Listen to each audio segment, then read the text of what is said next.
Okay, we're live, but we got to bring in, excuse me, we got to bring in the entire fam family Let it over on breathe. Facebook. Give us 1 second. We got to let it breathe. Get this frog out of my throat. And we are good. Welcome in, everybody, to the Huddle Up podcast, presented as always by Mile High Huddle, powered by Overtime Media. I'm your host, Chad Jensen, and with me, as always, my partner in crime. You know him, you love him, my fellow football priest. He is Zack Kelberman. Zack, it was kind of cool to wake up to the news today that Drew Lock had been recognized for his powerhouse performance. I will call it a powerhouse performance last week against the Panthers, earning FedEx, Air and Ground Player of the Week honors. Your thoughts on him getting the award? Oh, by the way, look at that, rocking the Let Him Hate, dude. Robert Nice. Skinner, love it, dog. See you, Robert. Send us that selfie, dude. Zack, go on. I believe the last person, and correct me if I'm wrong, the last Broncos quarterback to win this particular honor was Peyton Manning. And again, it doesn't mean much overall. It doesn't make him the franchise quarterback, but Chad, a bust, I think, wouldn't have won this award. Paxton Lynch did not win this award.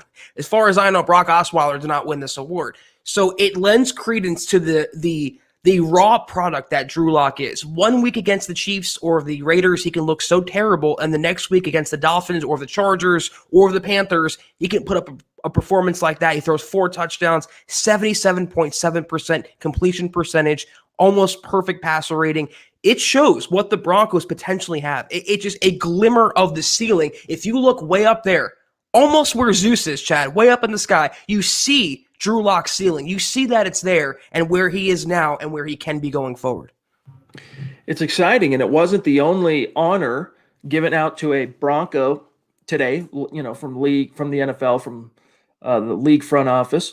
Deontay Spencer, the kick returner, was named AFC Special Teams Player of the Week. So, and then you go on top of that, we learned that Justin Simmons won the Darren Williams. Now, this is an internal award given out by the team, but Justin Simmons won the Darren Williams Good Guy Award, making him the only 3-time winner of that award in team history. And of course, Darren Williams was murdered at the end of the 2008 season. After the Broncos had backed out, they had the playoffs. It was there, and then they lost their final 3 to Alex Smith, the final game, right, and the San Francisco 49ers that year, and then they went out partying that night, and Darren Williams was murdered and lost his life. So It goes to honor his special spirit, his special soul already. That was one of his sayings, one of his little catchphrases, meaning like good to go, bring it type thing. But kind of cool to see the Broncos. Hey, man, this is just another sign, Zack, that when you do good things on the field, it not only helps you out in the standings, but it builds up your cachet. This is why, teams like the Saints, teams like the Packers, those are the teams that are sending the most Pro Bowlers to the All-Star game year in and year out. The teams that are winning because, you're putting up stats, you're in the highlights, ESPN's running you every single night in between games. It's not rocket science. No, and if you take away Von Miller, I would say Justin Simmons is the most recognizable Broncos player to the national media and to the national, fan base among NFL fans. He's a great guy for the locker room, a great guy for the community. He's a great guy on the field. This incrementally gives him more leverage in contract negotiations this offseason. The Broncos know what they have in him. He's an all-pro on the field, an all-pro off the field, and he's going to get that bag this offseason, and rightfully so. All right, guys, we do have a lot we want to get to tonight. We want to dive deep on some of the talking points, some of the smoke signals emanating from Dove Valley today that kind of point to where the team is kind of viewing the offensive coaching staff in terms of, are they safe coming out of 2020? Is there going to be continuity for Drew Lock in the offense? There were some talking points that we're going to analyze here today, go through a few other interesting points that came out of Broncos HQ. But first, gang, we do have to take care of some quick matters of business, starting with the sponsor of tonight's live stream podcast. Right now, gang, as you know, gambling is legal in the state of Colorado. You got to go to sportsbetting.com to get your bets in. It is the no-brainer, and here's why. Sharp odds, low juice. They have their own in-house bookmakers at sportsbetting.com. That means they're not a third-party provider of odds. That means reduced juice. That means best prices in the market. Also, hassle-free bonuses, which you can roll over after one time. Other sites, you got to wait 5 to 30 times before you can roll that over, access that money. And then 24/7 live support. And it's always a real person in the United States, which is crucial anytime you're dealing with anything remotely associated with monetary concerns. If you have a question, if you have a concern, you want to be able to reach a real human being, and they provide that, does sportsbetting.com. But here is the kicker, gang. At sportsbetting.com right now, you can get a 100% risk-free week of sports betting up to $1,000. And it's not just one bet, it's all of your bets. And the way it works is you play for a week, you make your bets. If you have losses that exceed your winnings, at the end of the week, sportsbetting.com covers those losses, the difference up to $1,000, and you can roll it over after one time. So head on over to sportsbetting.com/milehighhuddle. That is sportsbetting.com/milehighhuddle, and capitalize on a risk-free week of sports betting up to $1,000. All right, couple other quick things. We'll dive right back into the topics in the stream. Follow the podcast on Twitter, gang, at Huddle Up Pod, and the main account at Mile High Huddle. My partner, Zack Kelberman, I just realized I changed the brand to record the video with Kim, and I forgot to throw it back on. Here's our display names. As you can see on the screen here, at Kelberman NFL is how you connect with Zack. Myself, at Chad and Jensen, and our producer, John K, at John K MHH. Last thing here, guys, is gentle reminder, check out the merch store, huddleuppod.com. Get your swag on, get a hat, get a t-shirt, get a face mask, a mug, a hoodie. Zach's rocking the State of Being hoodie, one of the favorites. Also, shout out to our Facebook supporters. We appreciate each and every one of you, and we have some really big plans coming for you that we're going to roll out starting in January. It's going to be content, access, the whole 9 yards, specifically and only for our dedicated official Facebook supporters. If that's something you'd like to look into, support what we're doing here and get access to that, just go to our page, click the big blue button to become a supporter, and you're in like Flynn. And then last thing, gang, if you can't do those things, you can't patronize the merch store or become a supporter, be a super chat superstar, it's all good. We're just stoked to have you in the stream with us, or if you're listening after the fact, we appreciate each and every one of you. We do ask these three things. It's a small ask. It's a small call to action. Subscribe. Number 2, like this video. Is especially crucial on YouTube and Facebook. And then 3, share it out there. That's the litmus test. If we're doing a good job, share this out there. Help us continue to grow, reach new like-minded Broncos fans just like you. All right, John, let's grab a Stu's super chat if you have him.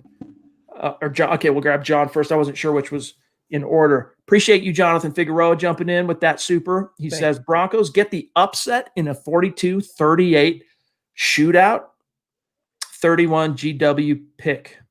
I don't know what that last thing means. Justin Simmons game-winning interception.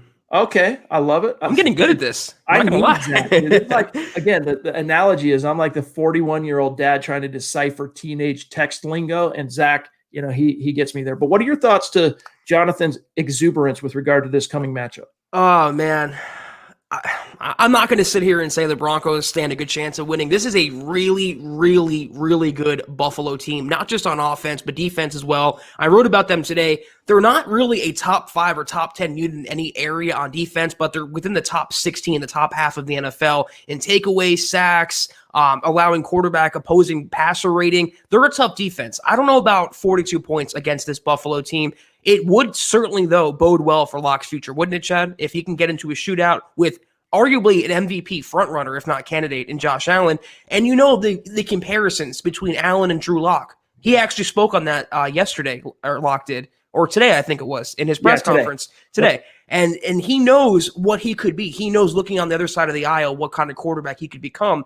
Shootout, I don't know, but if we see just the same type of mentality and the same type of coaching that he got last week, they stand a decent chance.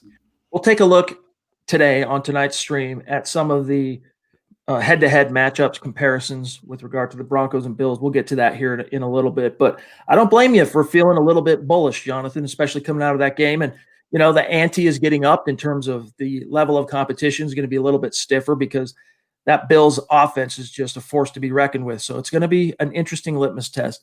Zeus McPeak jumping in early on chat. We love you, my friend. Thank you. He's MHH Mount Rushmore, the first face. You guys hear us say this all the time. Etched up there on MHH Mount Rushmore.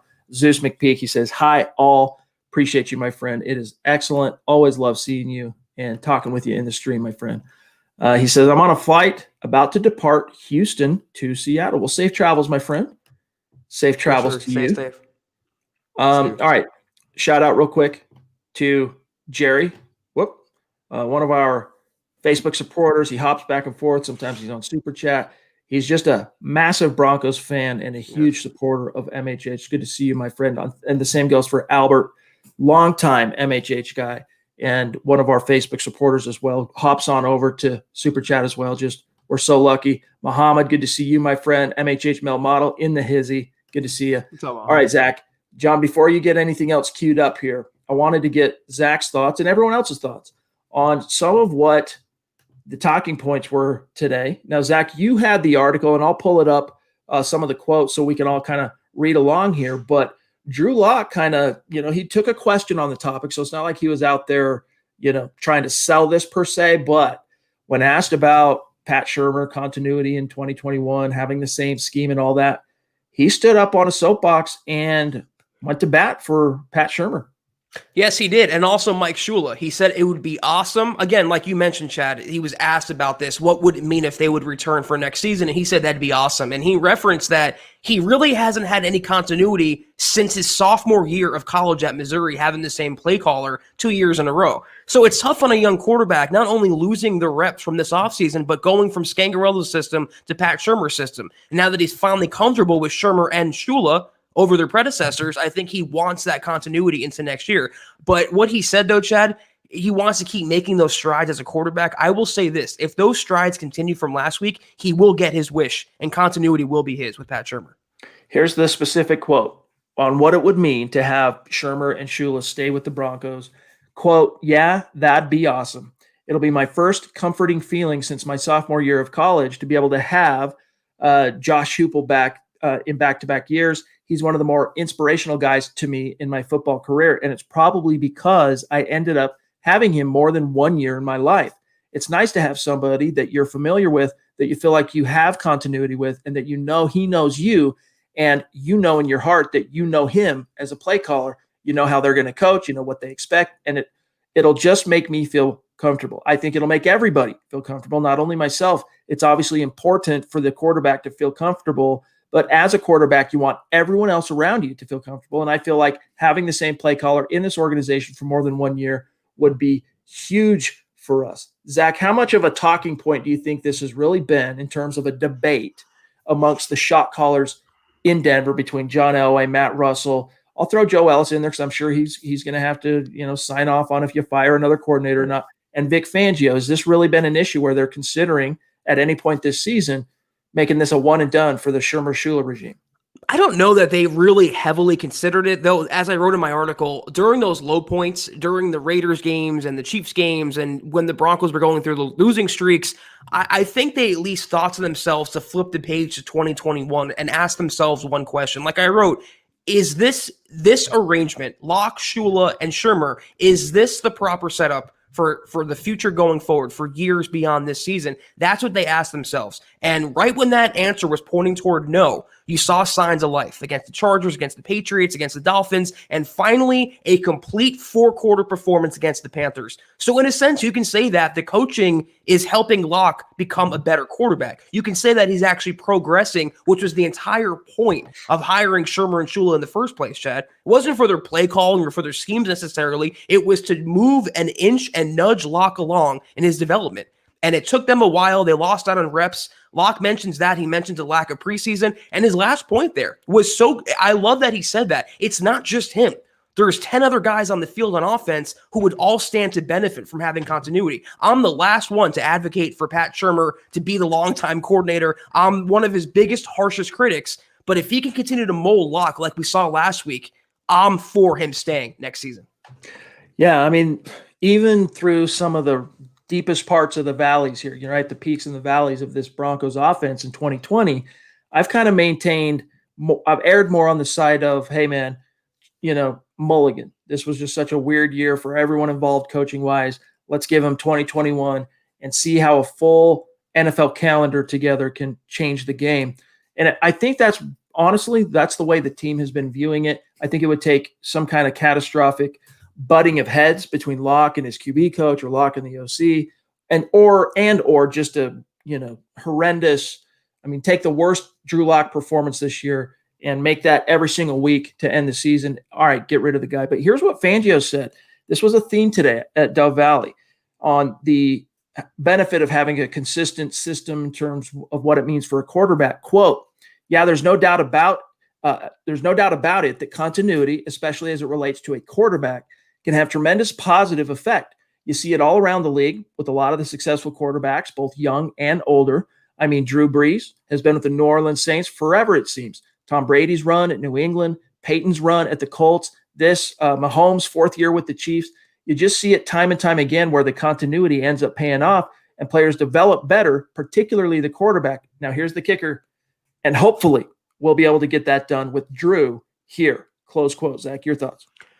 I think they're definitely leaning toward retaining Shurmur for 2021 because, again, they never wanted to blow this up after 1 year. They didn't want Locke to bomb. They didn't want Shurmur and Shula to bomb. They wanted this all to work out, and they want this to continue on into next season. They want the forward momentum. Though I will say, though, this all happens. These comments are coming out, and this narrative is being written right after the Broncos had a great game and that Drew Lock had a career-best performance. If you would have had a crappy performance, would we still be saying these same things? Would they still be talking up Pat Shurmur? Would Drew Lock still be answering the same kind of question? We don't know that. Winning cures all. But for at least 1 week, for at least 4 quarters, you saw a glimpse of what Shurmur and Locke can do. And Shad, when it's done correctly, it's pretty fun to watch. One of the analogies I use is, and you guys heard me say this on Monday, might have been the gut reaction, but I think it was the Aftermath pod.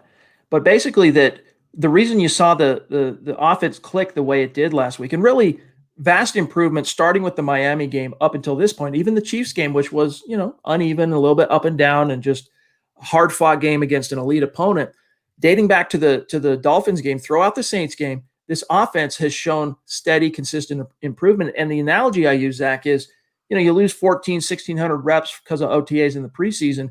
This is where they are today as an offense. Shurmur jiving with Locke jiving with Shula in terms of his coaching emphasis and philosophies as a quarterback's coach. That's probably about where they'd be somewhere toward the end of the first quarter of the season if they would have had the offseason and the preseason. But your thoughts to that notion, Zach, and then we'll grab Albert here. I mean, he even mentioned that himself, Chad. Locke mentioned the preseason games he lost. He mentioned the reps that he lost, and he's self-aware enough. It doesn't make him to be himself an apologist or make excuses. He realizes for a first-year starting quarterback, he needs every rep he can get. And learning a new system and not having those games, not having those opportunities, that's devastating, Chad. It's really difficult. Albert Knopper's jumping in with the question over on Facebook. He says, how come the Broncos didn't go after Prince Amukamara? Now, this was a very hot topic in Broncos country throughout the offseason, the summer, and really into the early parts of the season, then finally died out when fans realized that for whatever reason, the Broncos were not going at Prince. And then he ended up signing with Vance Joseph's Cardinals in the middle of October, and he has since remained there on the practice squad. So, it is what it is. I think in a perfect, in a vacuum, the Broncos woulda, shoulda, coulda. They probably would like to maybe rewind and maybe go back and bring him in, but we don't know, Zach. I mean, I think it was age, to be honest with you, and probably, seeing that he was willing to take a practice squad spot. I don't know how much money could have played a factor because he ain't making anything right now on the practice squad. I mean, relative to what he's used to making. But if he's going to join a team like Denver compared to the Cardinals, he's going to want money, whereas the Cardinals, he can win a ring. So it all balances out with him. I will say Vance taketh and Vance giveth because we got Devontae Bosby back because Vance decided to cut him. So I'm happy with that trade-off. Prince would have been a nice veteran addition, but you know what? Michael Ojemudia, I think, took a bigger step in his development this season than Broncos coaches were anticipating. So it makes up for the loss of not having a truer veteran back there like Amukamara. Hey, on that topic, congratulations, by the way, to Joshua, who I'm connected with on Facebook.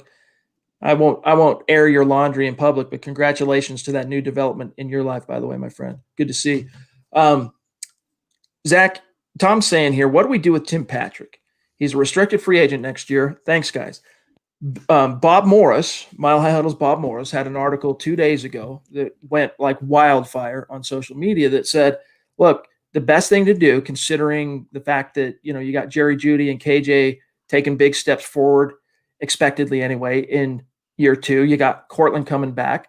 The best thing with Tim would be to tag him, RFA tender him, probably second round, and then trade him, give his agent permission to seek a trade. What are your thoughts to that notion? Or do you think he's shown so much this year that you just don't look that gift horse in the mouth? You hold on to him because you just don't know what the future might hold. You can't have enough weapons on offense. And Tim Patrick, no matter the quarterback in Denver, he's shown tremendous ability and chemistry with his guy. And with Locke, it's just a different kind of alchemy they have together. And that was, we saw it last year in the Houston game, that long pass down the sideline, or it might have been the Chargers game. It was still one of the first plays Locke made. It was to Tim Patrick. And if you tender him at the second round level, what is that, $3 million for next season? That is nothing for a player like Tim Patrick's ability. And let's just say, for the sake of conversation, Cortland Sutton comes back a little slower from his injury, or KJ Hamler goes down, or Jerry Jeudy goes down, God forbid. You need another guy to step up in there. And they don't really have another guy waiting in the wings with Tim Patrick's ability. I am keeping him all day. If another team wants to trade a second round pick, I might entertain that conversation, but I'm not giving him away for the sake of trading him. I'm a big fan of TP. He deserves a multi-year deal, as far as I'm concerned. Dude, if a team offered a second-round pick, I'd be all over that. Take him, thank you, please, just because of the weapons, and that's just such a high – because of the weapons the Broncos already have. But I'm still with you on everything you just said because, look, if you would have asked me that question at the beginning of the season, even right after Cortland went down, I would have said with regard to Timmy P, RFA tender him and okay, see if you can trade him. But I wouldn't have expected then there to be much interest in a Tim Patrick trade out there on the open market. But now, Zach, he's really blossomed. We can take a look at some of his stats, but he has really blossomed into a burgeoning number 1 caliber. He might not be that same transcendent dynamic talent as an ex-receiver that Cortland is, but he's getting dang close, man. And even those in the national media are starting to pay attention. I saw Field Yates from ESPN. He has a fantasy segment he does, a video fantasy segment. And he said Tim Patrick, he highlighted Patrick and said he's been doing great things for the Broncos this season. And I quote tweeted that and said, since 2018. Any Broncos fan, any Broncos media member has seen Patrick for the last couple of years. And no matter the quarterback, the situation, the circumstance, he has produced. I'm a big fan of his game. Big fan. Shout out to Duke. And much love to you, my friend, one of our longtime listeners, community members. He's a MHH Mount Rushmore cat himself and just a dedicated member of our community. Much love to you, my friend. Hope your family's doing well this holiday season. He says, Chad and Zach, thank you for everything you do. I speak for all of us live chatters. You bring the light into our darkness. Thank you. That's very kind. Thank you, Zach. dude. Yes, that's incredible. And you guys do the same. I'm sure I can speak for Chad right now. You guys do the same for us. It's been a salvation 4 times a week, every single week this year, especially. Thank you, Duke, and thank you, everyone. Now, look at this. I normally blow this up so that everyone can see the head-to-head, and we'll do that here a little bit later. But look at the receiving yards. Can you make that out, Zach, through the – Yeah. Okay, so Patrick currently, gang, if you would have taken odds, right, when Cortland went down – and said, all right, who's got the bets on which wide receiver is going to lead the team, entering week 15 in receiving yards? I don't think there's anybody that would have guessed it would be Tim Patrick. They would have all picked Jerry Jeudy. Yep. And even though they're close, they're only separated by 7 yards receiving. Patrick currently leads the team with 643. Judy's at 636, and then Fant checks in at 492 as far as receiving yards.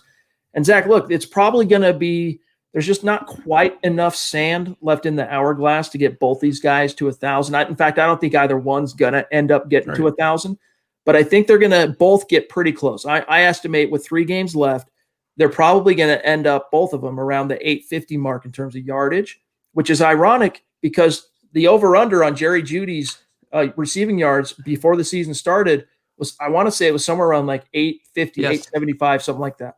I was going to say, this is what we predicted about before the season. We didn't think Jeudy was going to be a 1,000-yard guy off the bat. Of course, this was before Cortland Sutton's injury, but if he can finish anywhere 850 to 900, considering the circumstances, 3 different quarterbacks, all that's happened this year, and considering how unhappy he was earlier a couple weeks ago, Jerry Jeudy, 900 yards would be a good season for him. But right there proves how valuable Patrick has been, Chad. Look, he's not the most physically gifted receiver, the fastest, the biggest. He just makes plays constantly. He's the Shelby Harris of offense. Unheralded guy, just so extremely clutch every game.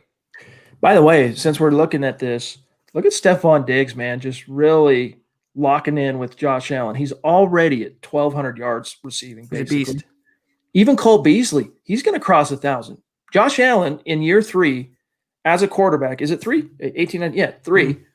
He's going to probably end up with 2,000-yard receivers, which is just phenomenal. Now, you look back to 2016, that was the last time the Broncos had 2,000-yard receivers. That was DT, the last stand really of DT and Emmanuel Sanders together in terms of just both really playing at a high level. You still had the Super Bowl squad intact for the most part, at least on the defensive side. But man, they're going to have their hands full, this beat up and battered Broncos secondary against this group. I shudder to think what, Nate Hairston's going up against with Stephon Diggs and Cole Beasley. The Broncos picked a really bad time to have a bad time in their secondary. Down all these cornerbacks, it's going to be tough. That's why I'm saying if the Broncos are counting on a shootout for Locke to win, if they're counting on a 5-touchdown game from Locke, it's probably not going to happen.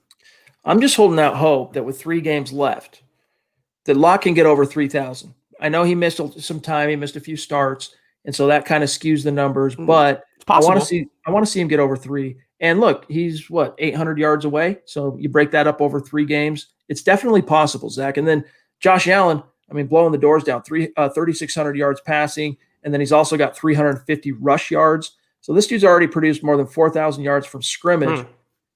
And then we go down and look just real quick. Interceptions, Simmons 4, Tre'Davious White leads their team with 3. Sacks, Chubb 7.5, still sitting at 7.5, man. He only needs 2.5 more to get to double digits, which would be such a huge triumph for him coming off that injury. I think he does it. I think he actually has a couple sacks this week. I think he gets to Josh Allen. I think he will get to 10.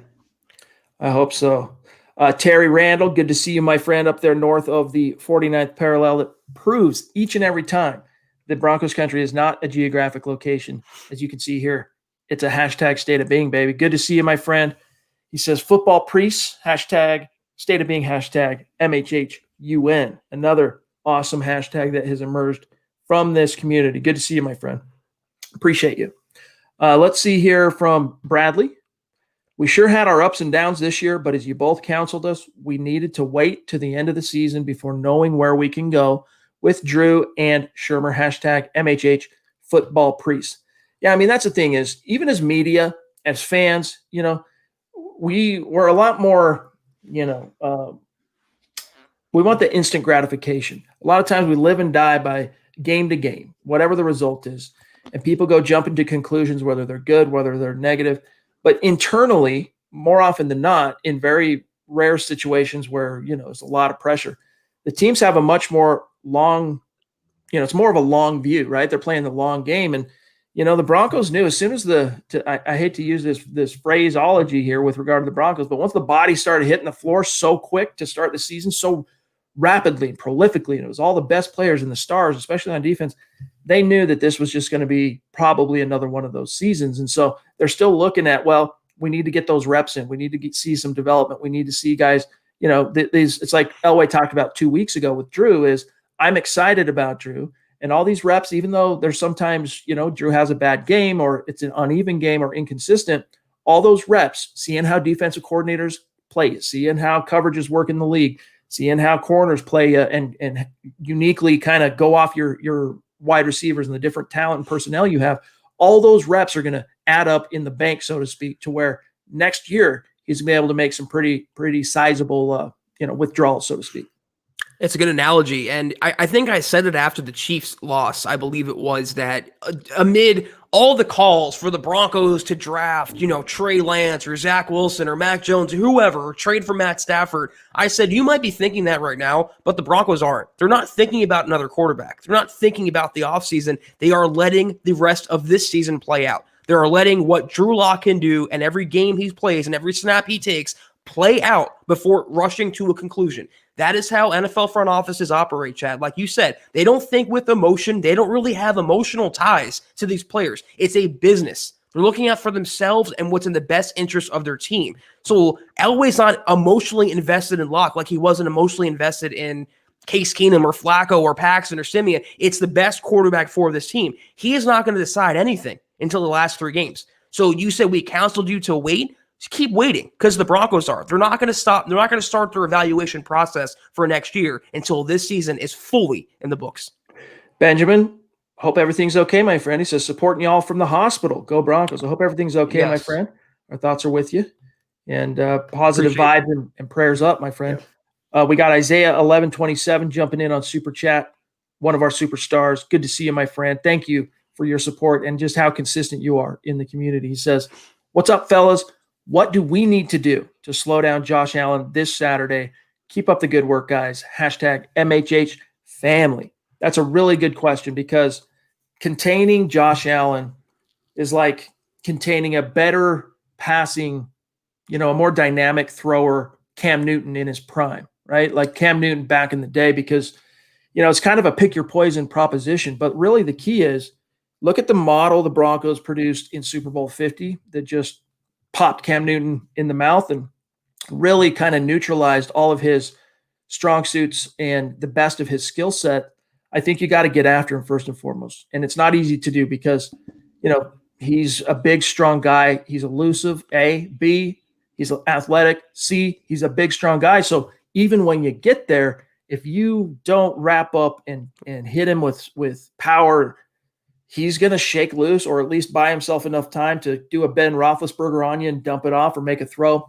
So it's really tough. But I think, Zach, to answer the question as directly as possible, I think you got to get after him as far as your edge and your interior pressure, but you got to walk that line in terms of keeping contained, because he will break loose. I mean, even last year, the Broncos played Allen down the stretch late in the season, and, he had a few just gash runs, and that's what you want to avoid, because I think even with this depleted secondary, Zach, the way Fangio schemes and just his football voodoo that he's got going on, I think you can kind of hang with the passing game if you can pressure Allen and not let those big gash scrambles. Not so much I don't worry so much about the design runs, because they do a lot of power runs, QB design power runs. I'm talking about broken play, breaking the pocket, getting outside, and just gashing you.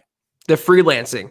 You mentioned Cam Newton. I think it's like containing a stronger version of Patrick Mahomes in a sense, because he can hurt you with his legs, he can hurt you with his arms, and Josh Allen makes so many plays off script. He's really fun to watch, actually. He can break contain, he can break a sack, he can run around and throw a ball 65 yards in the air with just the flick of his wrist. Really good quarterback. I would wager to say they have to, be careful not to blitz or get over aggressive. You might want to play more zone. It's a timing based system they have with Diggs and Cole Beasley, a slot receiver. They don't have much of a running game to be afraid of. So if they can force Allen through the air and clog those passing lanes, don't let him break outside, don't let him make plays, keep the pressure on, but keep everything in front of you. These secondary members, these cornerbacks the Broncos have remaining, the healthy ones, and Simmons and Jackson and Parks cannot allow Diggs or Beasley or John Brown, who might play in this game as speedster, to get behind them. Keep everything in front of them and tackle. Tackle, tackle, tackle. You get your hands on the guy, bring him down to the ground. That's one key to victory. John, do you have Diamond Rattler's first super? I was just going to grab it and the stream jumped. Okay. Diamond Rattler jumping in with the super chat. Thank you for the support, my friend, and for being a part of the conversation. I'm not 100% sure what you mean here, though. He says, Zach, bro, stop chewing our ear off about Locke. We know he makes mistakes. I'm not sure what he means. Wait, so I was a Locke apologist, and now I'm too harsh of a Locke critic? I mean, which one is it? I understand he makes mistakes. I understand he's not perfect, but he's also not the worst quarterback either. Can't win, Chad. Can't win for losing on Drew Lock. Hey, it's all good. It's all good. And here's the thing about one of the things Zach and I love about our live stream and the community and what we do here is that sometimes we're going to disagree. I might say something that you guys bristle at, some of you bristle at, disagree with, take exception to. It's like that encounter I had with DH3 on the website the other day at myhuddle.com on an article about Jerry Jeudy. He didn't like what I had to say and my joke and whatnot, but it's all good. That's what we love about these live streams is it's real people, real reactions, hashing out real issues. And we love it. So we're not always going to see eye to eye, but rather we do appreciate your support and keep it coming, my friend. John, do you have, by chance, Dave and Mike and BD jumped in as well? There's Dave Vega. Good to see you. A name we don't recognize, actually, now that I think about it. Zach? Welcome, Dave. Welcome. Yeah. Thank you, my friend. Make sure you connect with us on Twitter. We want to be able to shout you out after the show. And the same also, Diamond Rattler. I've looked for you before. I don't know if you have a Twitter account. I've not been able to find a Diamond Rattler. Dave says, I say keep seeing what we have in Netane Muti for the remainder of the year. Could have the future O-line locked up. Hashtag Denver born, Houston living. Hashtag trying to be on MHH Mount Rushmore. Soon. Right on, bro. Appreciate that. And so the Muti thing, very interesting because today, Zach, Vic Fangio gushed. I mean, it's about as close to a gushing compliment you can get from Vic Fangio in what he had to say when he was asked about Netane Muti. And let me see if I can pull it up here really quick. But while I do, what are your thoughts on the idea of just what should the Broncos just say, hey, I know we're paying Graham Glasgow $11 million this year, but there's the bench. You're paying him anyway. So, yeah, I think the die has been cast with Graham Glasgow. Maybe that's reactionary, Chad, but do we really want a Lions cast-off, first of all? Do we really want a guy that Detroit wouldn't keep? And he wasn't that good this year when healthy. And Muti comes in, Chad, cold, his first major game action, and he was a mauler at right guard. He was moving bodies in run blocking. The guy really impressed me. Was he flawless? No. Was he Hall of Famer right away? No, but he has some future. If he just stays healthy, that is the future at right guard. And I'm in favor of starting the future now and not waiting until 2021. There were some face palming, avert your eyes moments for Muti as a pass blocker, but yes, as a freaking road grading run blocker, I could not believe how often he was able to get to the second level and doing so effectively, getting out in front, getting to the backers, getting to the nickel, and just opening up lanes. So Fangio answered kind of a two-pronged question about the status of Graham Glasgow, because again, Muti played last week because Glasgow was hurt. And then also what he saw from Muti. Here's what he said, quote, Glasgow is obviously much better right now than he was last week at this time. We'll see how it develops during the week. But Muti had a really good game. I was really impressed with his play. You got to remember, this guy only played his first 3 games in college last year, and then he was injured and missed the rest of the season. This is his first game in probably, as the calendar goes, a year and a half at any level. I thought he went in there and did a very nice job. He made some good blocks, got out on the screen, and made a good block. I thought he played very well. I was very pleased with his play. Zach, I don't think I've ever seen a singular quote from Fangio with so many superlatives. Yeah, it's pretty complimentary for Vic Fangio. And you know what? I think the Broncos coaching staff is as excited as we are when we see a young, exciting offensive line prospect, whether it's a tackle, a center, a guard.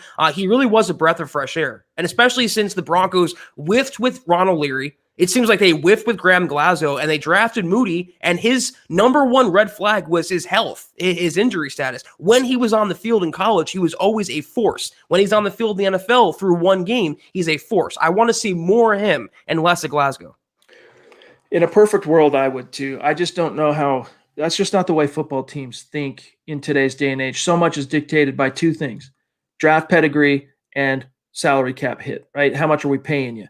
So I think if Glasgow is good to go, you're going to see Glasgow back there at right guard. But if there's ever any doubt, I think that game that Muti played against the Panthers gave the Broncos the encouragement and confidence to say, hey, man, Graham, you're not feeling 100%. That's all good. We'll throw in Muti there. I just don't think realistically fans can expect to see the Broncos just bench their $11 million prized guard because Muti had one good game. But is it realistic to think that Glasgow's going to stay healthy either? I mean, judging by his history recently, he's probably going to be injured again or not be able to go. So I believe it's not the last start Muti will make this season. Okay, it'll be fun to see how that shakes out. We got Mike Kane, another name I don't recognize on Super Chat. So welcome, Mike, and thank you.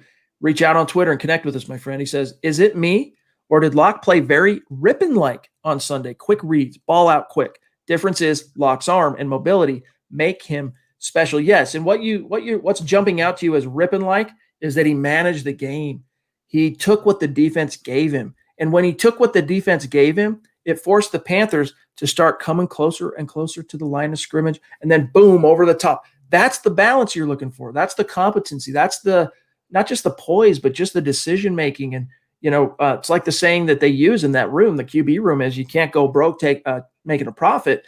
Drew Lock, that maxim, I guess, finally hit home. He finally recognized that, Zach. And so, yes, cerebrally, he looked much more like a competent game manager. And it not only showed up in terms of the Broncos moving the ball, but there were big plays, points on the board, and it was just great to see.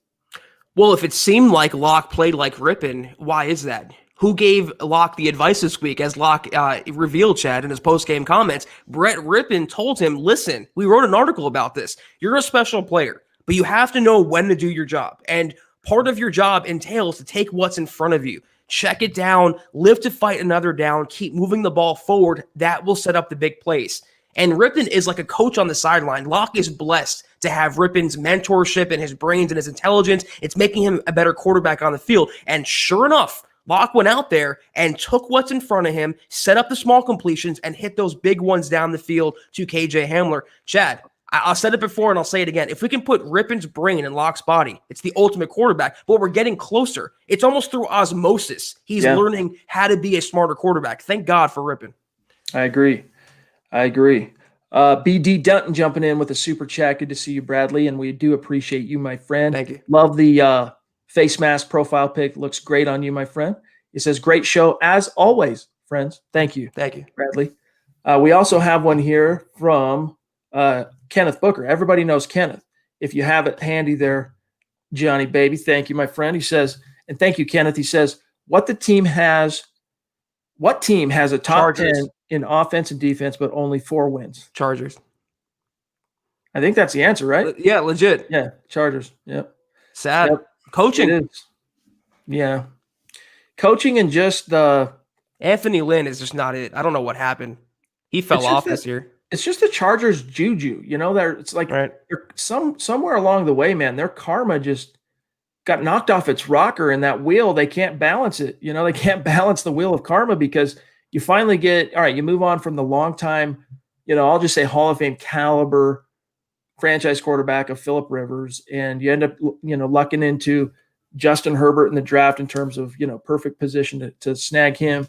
He starts balling out, putting up volume, and then you just can't close. You can't win games. Like, it's just the constant curse of the Chargers. And one of my close friends, shout out to Pat Burns out there if you're listening, my friend, but he's a lifelong Chargers fan, and he's just, it's another day, another dollar, but nothing new to him.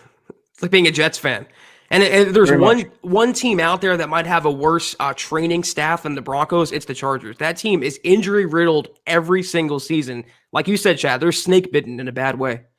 By the way, Dave, in Georgia, shout out to you, my friend. It's been really cool to, connect with you on social media, from Facebook to Twitter, and, seeing you, how active you are on social. So appreciate that conversation. He says, I think coaches need the offseason to work out kinks as well as the players. We are such a young team. It was bound to start off slowly. Fair point, my friend. Jay Ritchie, good to see you, my friends. Been a minute. Hope the missus is doing okay, by the way. He says, what's up, fellas? Keep Pat for Locke's sake of consistency. Help me. Why not have 10 in the slot full time? Why not have Judy in the slot full time? Judy's route running would be a mismatch nightmare.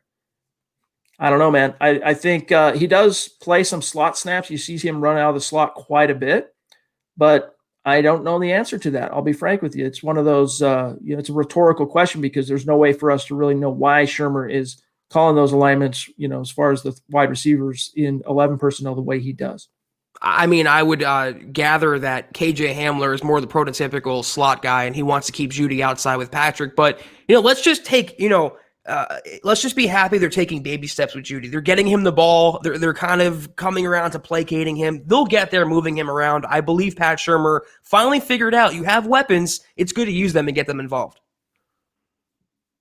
All right, let me see here. We got one from Dylan, longtime superstar in our community, longtime listener. He's a Mount Rushmore MHHer, and that's the truth. Appreciate that generosity, Dylan. And it's good to see you, my dog. He says, I've been down on Locke this season, but with the Bills coming up, I can't help but think that maybe Locke will have a similar growth to that of Josh Allen. Rocky first couple seasons, but putting it together years 3 and beyond. Yeah, I mean, we kind of had a lot of our colleagues and a lot of people in media did not like us comparing in any way, shape, or form Josh Allen or Drew Lock's, first 12, 13, 14 starts to that of Josh Allen, because it is in many ways, Zach, it is cherry picking, because for every quarterback who shared a similar stat line and win-loss record to Drew Lock in their first 12 to 15 games that, went on to succeed like Allen did, 10 more ended up busting out of the NFL. So I do get that. But there's also unique similarities in terms of situation, in terms of player comparisons that kind of draw the Drew Lock and Josh Allen comparison a little bit closer in terms of it's just something you have to look at. And Dylan, as I've mentioned to you many times on this podcast, I'm much more inclined to agree with you that I think he's going to end up, it might not be perfectly apples to apples because there are differences in terms of the player, but I think you're going to see him take a big step forward in year 3, especially if you see the Broncos, like they're smoke signaling this week, give him a full offseason with Pat Shurmur and Mike Shula. That means for the first time since he first got to Missouri, he's going to have the same scheme in 2 consistent seasons. So that's going to be huge for him. Yeah, I was going to say for every Josh Allen, there's 10 Josh Rosens. And you really can't, compare one quarterback to another, their situations, their development. Every situation is unique. And I wouldn't necessarily use Josh Allen as the barometer, any young quarterback as the barometer. Drew Lock is Drew Lock. And Lock is going to have the development that Lock is going to have. We can make it general and make it a template and say, Allen and Lock are young quarterbacks, and that's the process. I hate to keep using that word, but it's the truth. It's the process of being a young quarterback. You go through the bumps, you go through the ups and the downs, mostly downs, a lot of head-scratching moments. A lot of times you're questioning whether this is the guy. What are we doing? Should we get another guy in the building? Then you'll have games like Lock had last week where he throws 4 touchdowns, and you're like, where has this been? Where has this guy been? Can this guy be the guy going forward? Can we maximize this guy? So, like Allen, everyone was saying, he should never been a first-round pick. He was a bust. Buffalo made a mistake. All those people are eating those words now.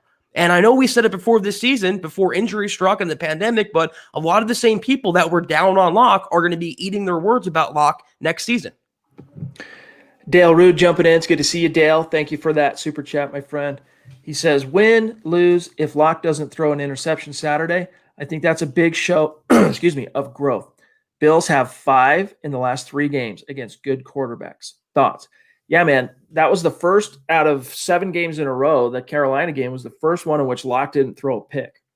So that's definite progress and steps forward. Unfortunately, he did turn it over in the strip sack, but that wasn't necessarily his fault. If I'm his quarterbacks coach, I'm still hammering home that you should not have lost that ball. Like if you have 2 hands on the ball, you can't let it. I don't care what the hit is. You take that ball to the ground. But nevertheless, you can't blame it solely on Locke. As far as efficiency goes, give, take, the turnover differential, Zach, it's not rocket science. If you don't turn it over, or I should say, if you take it away more than you turn it over, your odds of winning are somewhere in the 70 to 80 percentile in the NFL. So we'll see how that shakes out. But the Bills have been quite predatory as a secondary. So Locke's going to have to mind his P's and Q's and, take what they give him. Don't go broke. You can't go broke if you take the profit. It's when you try and shortcut it and, force it is when the bad things happen. Yeah, but this Buffalo offense is not the Carolina offense. And the Broncos could quickly find themselves down 14, 17, 21 points. And you're going to have to throw and take chances. If Locke throws a pick in this game, it doesn't mean he had a bad game. Don't make that the barometer. 1 turnover. If he has a 4 interception game, fine. That means he had a bad performance. But 1 pick against an AFC frontrunner, a championship caliber defense, him being a young quarterback, let's just see what he does after that theoretical pick. Let's just see what he does going toe-to-toe with Josh Allen, how he can move the Broncos offense. Let him just play this game and then judge it after the game. Jonathan Chavarez jumping in. It's good to see you, Jonathan. Dude, I look for you on Twitter. Every night you're in Super Chat. I can't find you. So if you're on Twitter, connect with us. And a lot of times, Zach, we find that so many of our superstars have been following us on Twitter, but their name on Twitter, their handle on Twitter is different than their one on YouTube. So we don't know it's the same person. So whatever the case, when you do connect with us and reach out, make sure you @ us on Twitter and let us know who you are, especially if your handles are different. But Jonathan says, hey guys, should we keep Vaughn? And can we pay him, Phil, and Simmons and Shelby? So Vaughn's already on the books. All right. So the final year of his contract is next year. I think it was Benjamin Albright today on Twitter. I think he was just answering a question from someone that was asking, said, he'd be surprised if Vaughn's not on the team next year. And I would concur. I do think there's probably going to be, this is just speculation on my part. All right. I would be surprised if the Broncos don't at least approach him about a new deal to, minimize his 2021 cap hit, give him a few more years on that deal. And hopefully he'll be amenable to that. But Vaughn sticks. I don't see any. I don't know, man. I had a little bit. I wasn't sure earlier in the season, but I think 2021 is the hell or high water season for this team, and I think they're going to need all hands on deck. Yeah, I do think Vaughn stays next year, regardless of a pay restructure. I think he'll be in Denver. Beyond that, and all bets are off. But yes, to answer the question, they have the money, Chad.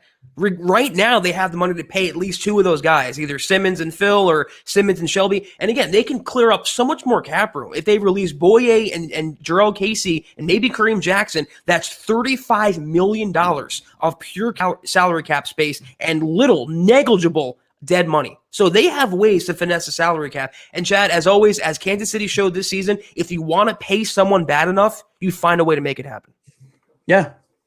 I mean, the cap wizardry is there. It can be done. We even saw Mike Sullivan back in his day do some pretty savvy moving around of money, putting guaranteed money into the future. I mean, there's so many things that can be done. Like that's the greatest example, Zach, is look at where the Chiefs were to open this year, and then the big, freaking huge, massive, flagship contracts they handed out. Where there's a will, there's a way. Right. Drew H., good to see you, my friend. One of another MHH Mount Rushmore cat. So many of the gang is all here tonight, and it's so great to see all the familiar faces. And Drew, you've been a big part of our success over the last year and a half at least. So we love you. We appreciate you. He says, Zach and I tend to think alike. I don't want Patrick going anywhere, and I'm not a fan of Shurmur, but giving Locke a third playbook in 3 years, ... Your thoughts, Zach? Yeah, Drew, you're right. We do tend to share a brain sometimes. I like Tim Patrick a lot, and there's no guarantee that whoever you're going to draft with that second round pick is going to be better than what Tim Patrick brings to the team, not only performance-wise, but for the locker room and for Drew Lock. And in terms of Pat Shurmur, again, I've been his biggest critic to the point where people thought I had a personal axe to grind with the guy. But if it means it's in the best interest of Locke, the best interest of the Broncos offense, I'm willing to go through with it. I'm not rooting for the guy on the back of the jersey. I'm rooting for the team on the front of the jersey. From a media standpoint. All right, guys, we're at the 52-minute mark, and tonight we got to keep it right at the 1 hour point. So let's, John, as we go through these remaining superstars, we're going to have to kind of rapid fire them because I do have to bounce right at 60 minutes. So Diamond jumps in again. Thank you, my friend. If Locke had been wearing that sleeve all year, them dude's stats would be up. His accuracy leaves something to be desired. It's interesting you say that because that's kind of a common theme I've seen from a lot of fans on social media is, A, it looked really cool, right? He looks badass out there with the sleeve, but it did come out in the wash. Maybe there's, athletes are very superstitious. Maybe he should continue rocking that sleeve. Yeah, don't fix what's not broken. He looked good and he played good, so keep it going. All right, let me see here, Johnny, baby. Let me see where we're at. Bison M, fellow drummer.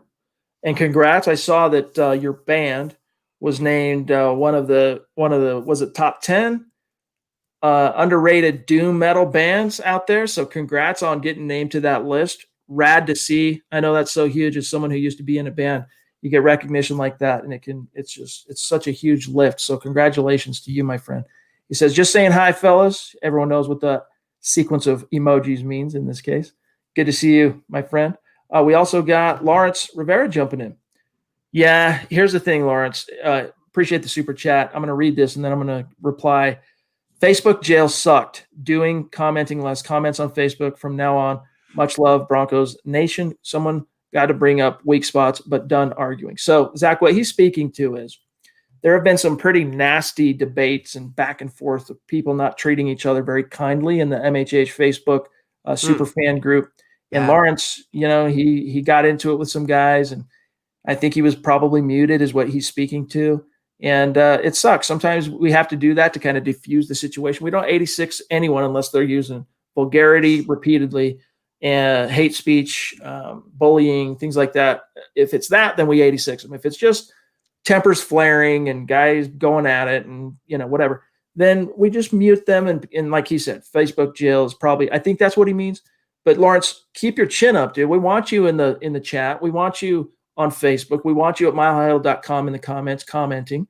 But just keep it respectful. And don't think that you got to win every argument, man. Say your piece. And if someone disagrees with you, water off a duck's back. That's no skin off your teeth, man. Just let it go. Lawrence, we're not mad. We're just disappointed. It's all good. We love you, buddy. Keep your chin up. All right, John, let me look here on the back end. We have the Queen, I think is the next one here. There she is, Christy, MHH, Mount Rushmore. I would probably say, Zach, those were the first two faces on Mount Rushmore, MHH Easy. Mount Rushmore. Yeah. Zeus and Christy. And, you can really take your pick as far as which one's first. It does. I mean, they're both cornerstone members of this community and have contributed so much to this podcast and success in MHH. So we love you, Christy. She says, just saying hi. Hope y'all are doing good. And you as well. Hope your daughter's doing okay. Yes. Thank you, Christy. Good to see you. All right. We've got also Jay again, Smith Corona, and then Kenneth again. Jay Ritchie, good to see you again, my friend. Thank you for the second super chat of the night. He says, one more for you guys. 2021, who is carrying the rock? I like Gordon more than I thought I would, but I love Phillip. Just seems that Phillip Lindsay isn't a starter with Pat Shurmur. I was thinking about that today, Zach, and I know we're running out of time, but I thought, it seemed like they really got their wish. They wanted to go out and get Melvin, pay Melvin, make him the workhorse, make him the bell cow, and kind of marginalize Phillip. But at the same time, then I started thinking about, that's not actually fair. Even from the outside looking in, Lindsay has struggled to stay healthy this year. And that's really been the biggest problem for him, not necessarily usage, although you and I could pick, some nits in terms of the way he gets used at times from Shurmur. Not just at times, a lot. It seems like 80% of his runs are up the middle, if not higher than that. And it goes back to last year, too. And one of my biggest criticisms about Scangarella was he was using Lindsay like Royce Freeman. So maybe it's someone in the Broncos building. Maybe it's Fangio. Maybe it's Elway. Maybe it's someone on the Broncos coaching staff that's been there beyond Pat Shurmur that just does not believe in Lindsay as the workhorse. But right now, as it stands, Gordon will be back next season. It's looking like, Chad, as the nominal RB1. Lindsay should be back on an RFA tender, if not a multi-year deal. You're probably going to see the same setup as long as Pat Shurmur's calling the shots on offense. I mean, basically what Fangio said today is he's been really pleased with the way Gordon has played. So again, anytime Fangio uses a superlative to praise somebody, it's a pretty good sign of really where the loyalties lie. And I don't mean in terms of being more loyal to Gordon than Phillip, but just, who's got the cachet right now with the coaches? Gordon certainly has it with the Broncos. Smith Corona jumping in. Thank you, my friend. Good to see you. You should get a Twitter account because you're another fellow that I got to reach out and try and find on Twitter. I can never find a Smith Corona. So if you're on there, connect with us. If you don't have an account, same to you, Lawrence. Any of you who don't have Twitter accounts, it's just another way. Go create one. It's another way to keep the conversation going outside of the stream. What's up, buddies? He says, thank you, my friend. Mark Anthony Ignacio jumping in. Thank you. Good to see you, my friend. Same thing, same spiel on Twitter. Reach out to us. 65%, 2-to-1 touchdown to interception ratio, and 2 lock-dependent wins will give me the hope for next year. Year 3 has to be it, though. Keep killing it. Zach, Chad, John, Fresno State? I'm assuming. Frest. Appreciate that, Mark. I think right now Drew's TD-INT ratio is perfectly 50. It's 500 right now. I think it's 14-14. I want to say. Let me eyeball that real quick here. Drew, he's sitting at 13-13. So, what do you want to see on that side of things as the season closes out, Zach?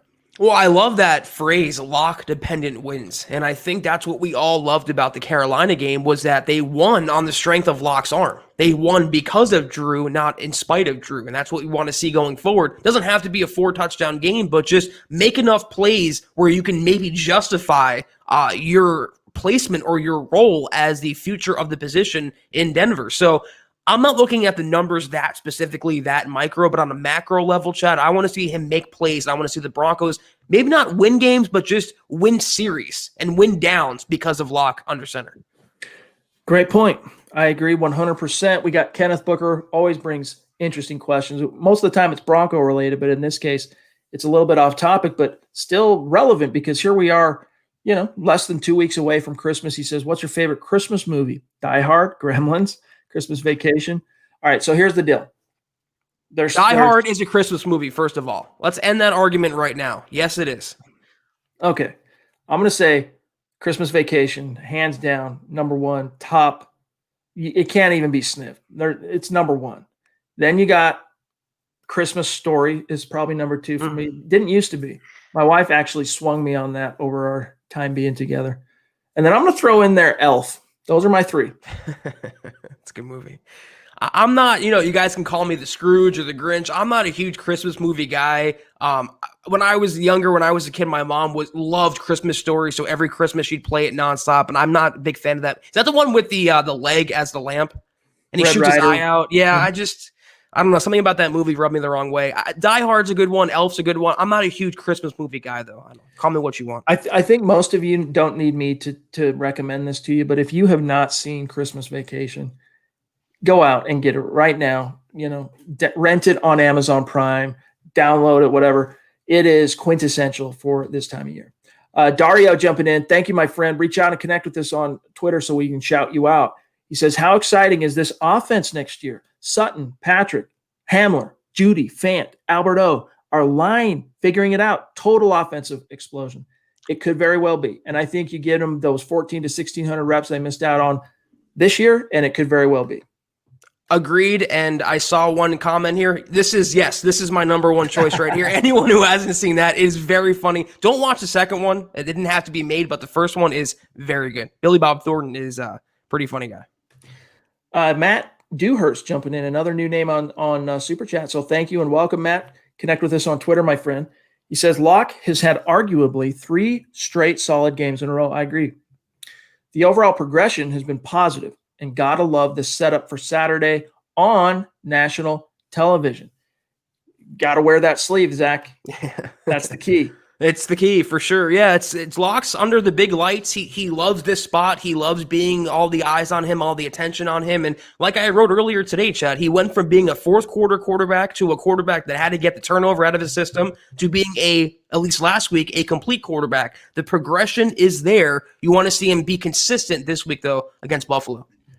All right, guys, we got to keep it right here because I got a thing I got to take care of tonight. So thanks to each and every one of you for joining us this evening. We love each and every one of you. And a mile-high salute to our Super Chat superstars and our Facebook supporters.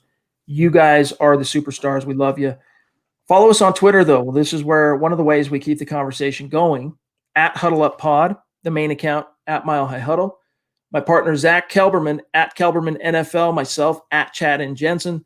You want to follow our producer, John Cronenberg, as well. On Twitter, it's at John K-A-Y, M-H-H. Trust. You want to follow him. His tweets, for any Broncos fan, he finds all the goodies, man. He's always throwing stuff at Zach and I. Hey, did you see this? Hey, did you see that? Giving us great content ideas, but he's just on top of the news. And believe me, you're going to want to follow him. Now, we'll be back tomorrow night for the Mile High Mailbag. And a couple of quick programming notes for this week. So because the Broncos are playing on Saturday instead of Sunday, we would normally be, tomorrow night would be our last pod of the week for Zach and I, and then we'd be seeing you on game day, right, on Sunday. Well, this time around, since they're playing on Saturday, which is traditionally the Mile High Insiders Day for the live stream pod, the way it's going to shake out is this. Mile High Insiders, you're going to get a pregame show on Saturday. So they're going to come to you live exactly 1 hour before kick, all right, for the Bills game. We'll get all those deets out, tweet it out, put it on YouTube so everyone knows. And then Zach and I will do our thing. Come to you live at halftime for the rapid reaction. And then we'll come with the gut reaction immediately following Broncos Bills. So that's a little something special. And then we'll be back the next day for, Sunday. The aftermath pod will end up being on Sunday. And then you'll get 3 days in a row. Bonus pod. This is unprecedented. 3 days in a row of the Huddle Up podcast, Saturday, Sunday, Monday. So we're excited for that. We look forward to that. But gang, before we dip on out of here, make sure you please like this videos on YouTube and Facebook.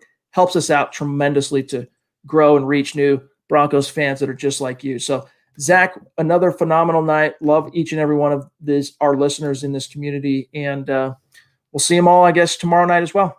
Favorite pod of the week? Any guys have questions out there? Any gals have questions out there? Any Broncos fan has questions out there? Be sure to hit us up. If not, we'll see you tomorrow night. Take care. And as always, go Broncos.